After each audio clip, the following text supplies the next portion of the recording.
ఒక చెల్లి అమ్మ సాక్ష్యము మీకు షేర్ చేస్తాను. ఒక చెల్లి అమ్మాట సంఘంకి టైం బిఫోర్ సంఘంకి వెళ్తుంది. ప్రతి ఆదివారము దేవుడి సన్నిధికి వెళ్తున్నారు. ప్రతి ఆదివారం బిఫోర్ టైం దేవుడి సన్నిధికి వెళ్ళి కూర్చుంటూ దేవుడు వాక్యం వింటున్నారు, ఆరాధిస్తున్నారు, ప్రార్థన చేస్తున్నారు, ఉపవాసం చేస్తున్నారు. ఇంటికి వెళ్ళిన తర్వాత ఏం చేస్తున్నారు? ఈరోజు ఇలాగ వాక్యం ఉన్నాయి, ఈరోజు ఇలాగ పాట పాడినారు, ఈరోజు ఇలాగ మాట్లాడుకుంటున్నారు అంటే ప్రతి ఆదివారం అట ఇలాగ ఆ చెల్లి అమ్మ చెప్పుకుంటూ బ్రతుకున్నారు. ఒకరోజు ఏమైంది అట, వెళ్ళినప్పుడు భయంకరమైన యాక్సిడెంట్ జరిగింది. ఆ యాక్సిడెంట్లో డెత్ అయింది అన్నమాట. డెత్ అయిన తర్వాత ఎక్కడికి వెళ్ళారు ఎవరికి తెలియదు.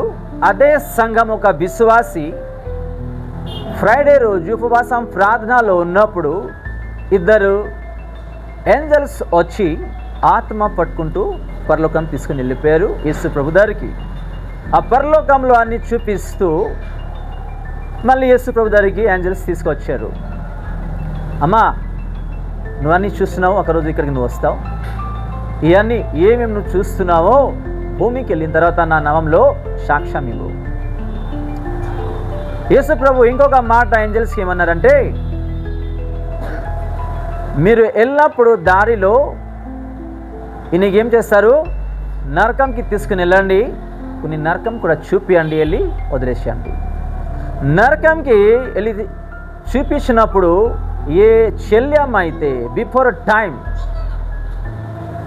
సంఘంకి వచ్చి ఆరాధించింది, ప్రార్థన చేస్తున్నారు, వాక్యం వింటున్నారు, చదువుకుంటున్నారు, ఆ అమ్మాయి అక్కడ కనిపించింది. ఎక్కడ? నరకంలో.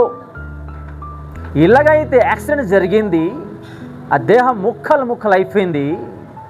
ఎగ్జాక్ట్ అలాగే ఆ మంటతో అల్లరాయి ఏడుస్తుంది. అప్పుడే ఇంకొక సిస్టరు ఏడుచుకుంటూ గట్టిగా కేకలేస్తే యేసు ప్రభు పరలోకం నుంచి మాట్లాడుతున్నారు. ఏమైంది అమ్మ? ఈ చెల్లి అమ్మ మా సంఘం విశ్వాసి బిఫోర్ టైం మీ సన్నిధికి వస్తుంది, మరి ఇక్కడ ఎందుకు వచ్చింది? మరి ఈ అమ్మాయి చనిపోయి ఇక్కడికి వచ్చింది, రేపు పొద్దుగల నేను కూడా చనిపోతాను, ఈ నరకంకి వస్తాను, నా పరిస్థితి ఏంటి?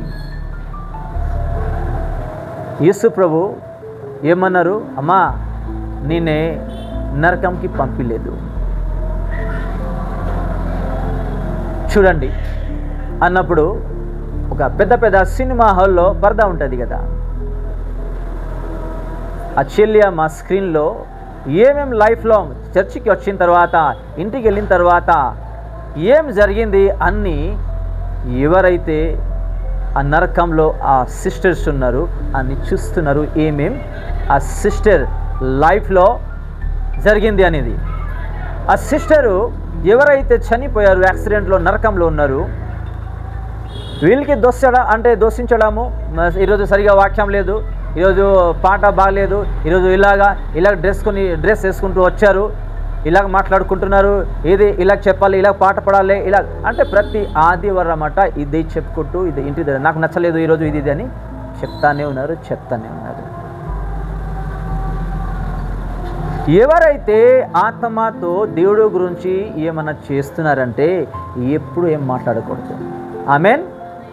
వెళ్ళినప్పుడు ఆ అమ్మాయికి యాక్సిడెంట్ జరిగింది, ఆ సిస్టర్ చనిపోయి నరకంకి వెళ్ళినారు, నేను తీసుకురాలేదు. చూడండి, ఈ సాక్ష్యం ఎందుకు మీకు షేర్ చేస్తున్నానంటే, ఇప్పుడు మీరు పాట పాడుతున్నారు, మీరు ఇన్స్ట్రుమెంట్ ప్లే చేస్తున్నారు, నేనే వాక్యం వదిస్తున్నాను, నేనే ఎవరైనా ప్రాఫెసీ చేస్తున్నారు, లేదా ఒకరి గురించి ప్రార్థన చేస్తున్నారు, లేకపోతే సలహాలు ఇస్తున్నారు దేవుడి గురించి, పరలోకం గురించి, అలాంటి పర్సన్ని ఆత్మతో ఉండి చేసిన పర్సన్ ఎప్పుడు ఏమి చెప్పకూడదు. ఆమెన్. మేము నేర్చుకోవాలి. దేవుడు మనకేం నేర్పించారు? ఒకరికి ప్రేమించండి, క్షమించండి, వాళ్ళ గురించి ప్రార్థన చేయండి. ఆమెన్. 3 పాయింట్. 1 ప్రేమించండి, క్షమించండి, 3దిగా వాళ్ళ గురించి ప్రార్థన చేయండి. ఒకవేళ మీ బిరుదం ఎవరైనా ఏం చెప్పినారనుకోండి, ఎవరు చేపిస్తున్నారు? అది సాతాను. ఎందుకు అయితే వాళ్ళ మాటతో మీరు పడిపోవాలి, మీ ప్రార్థన బంద్ అయిపోవాలి, మీరు చర్చి రావడం బంద్ అయిపోవాలి, మీ ఉపవాసం బంద్ అయిపోవాలి, మీరు ఏ వాక్యం అయితే చదువుతున్నారో అది కూడా బంద్ అయిపోవాలి. సైతాన్ అలా చేస్తాడు. నా లైఫ్లో ఎక్స్పీరియన్స్ ఉన్నాయి. మా సంఘంలో కూడా 3 భాష సంఘంలో ఎవరైతే వస్తున్నారో విశ్వాసులు, వాళ్ళ లైఫ్లో కూడా ఎక్స్పీరియన్స్ ఉన్నాయి. ఆమేన్. మీరు ఎప్పుడైతే పట్టుదలతో ఉంటారో యేసు ప్రభుతో, అప్పుడే సైతాన్ అటాక్ చేస్తాడు. నేనే యేసు ప్రభుతో ఉండి మంచిగా జీవిస్తా అన్నప్పుడు మా వల్లే, మా సంఘం వల్లే, మా తెలిసిన వాళ్ళే ఇలా చేస్తున్నారు. నేనే ప్రార్థన చేసి ఏం లాభం లేదు, ఏం బెనిఫిట్ లేదు. సంఘంకి వెళ్ళి యేసుకి నా పరిస్థితి చెప్పి కూడా ఏం సుఖం లేదు. సైతాన్ ఏం చేస్తుంది? డౌట్స్ మీ ఆలోచనలో పెట్టేస్తుంది. ఈరోజు ఎక్కువగా విశ్వాసీలు పడిపోతున్నారంటే వాళ్ళలో ఏ బలహీనత ఉన్నాయి, దానివల్లే పడిపోతున్నారు.